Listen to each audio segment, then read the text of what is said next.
nag-ano nga kami,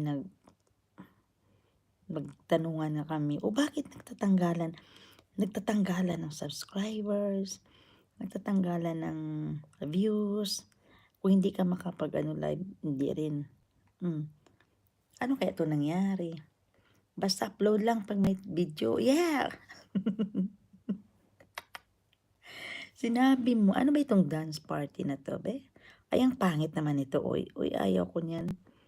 Nag-experiment ako dito, glamour. Ano ba yung glamour?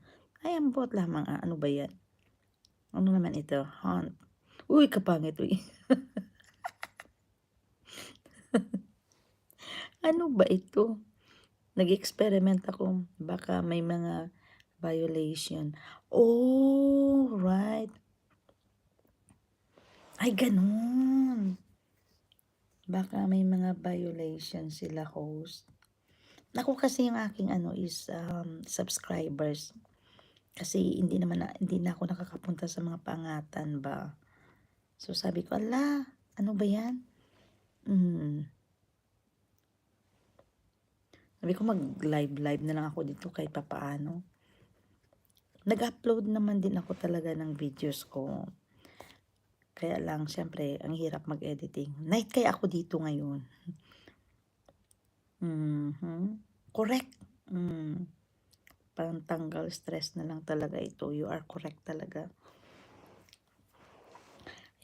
Kanina sabi ko, mag-break ako, mag-live kaya ako para meron akong pang highlights. Kasi ang ginagawa ko, RMX vlog.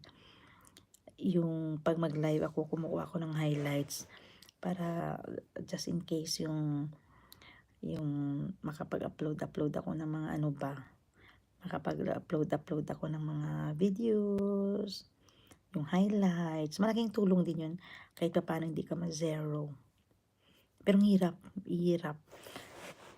Tapos yung content mo dito. Content mo kailangan i-edit mo pa. Shucks. Nagrereklamo. Pero talaga naman, iba na yung YT ngayon. Iba din talaga ngayon ang YT. Di ba? Parang nung before kasi dahil nga sa pandemic, sobrang talagang lahat na almost na mga tao ay nagpunta sa YT, nagpapaangat, dami ng members, nagmo-monetize, nag-upload ng video. Parang interested ka talaga ba na lalo na yung mga malalaking may mga viral talaga, 'di ba? Pero ngayon kasi hindi na siya, parang ano na lang talaga siya. Kung meron, kung wala. Ewan ko. Basta, okay na yan. Nalilibang na sila sa personal business nila.